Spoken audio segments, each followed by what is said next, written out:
ebikonge mu gavumenti y'owakati nga bakulembeddwamu Ruth Nankabirwa wamu n'abalamuzi okuva mu kkooti ejulirwamu basuuze mu maka g'omugenzi Ssebaana Kizito e Kansanga okujjukira ebirungi by'aleese akoledde eggwanga lye.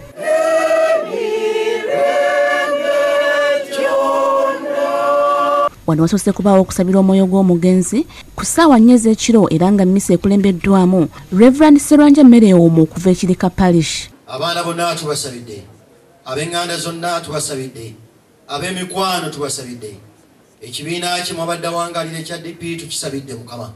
Leka bamutwale ng'ekyokulabirako. Reverend Mereomo wamu ne mulekwa Joseph Kizito babulidde abakungubazi embeera Ssebaana gye yalimu mu ddwaliro n'ebigambo bye yasembayo kwogera nga tannasamuka gwa nkomerero. Ekigambo kye yasemba okuŋŋamba ku lunaku olwo yanga nti bonna bagambe nti ndi bulungi tebeeralikirira. Abadde n'amagezi nga teyeerabira, mbaddeko ne programu oluusi zemutegeeza naye nga teyeerabira oluusi nga ŋŋamba abaana nti era olugeuga nti amusumba nkimanyi programu gye nnakuwa nkola ki era oba oliawo ng'akasimu kabuze kyensonga nga driver atuuse.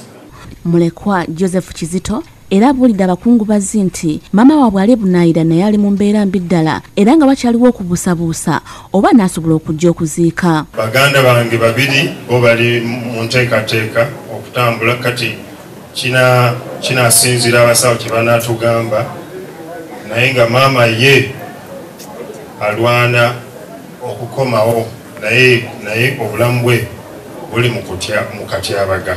Twagala tulabe nti byonna bimugendera bulungi. Ye Ruth Nankabirwa amenyemenya ebirungi Ssebaana by'aleese akoledde eggwanga era nakakasa nti gavumenti etaddewo ebyetaagisa byonna okulaba nga Ssebaana aziikibwa mu kitiibwa. Era tujja kumwolekera mu mukwano n'okukkiriza nti akoledde eggwanga.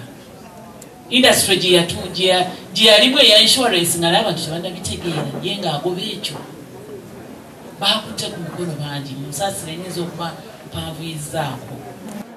Yatukolera bulungi n'ayigiriza abantu n'abakwata bulungi. Teyasosolanga parties zino zetwogerako kati.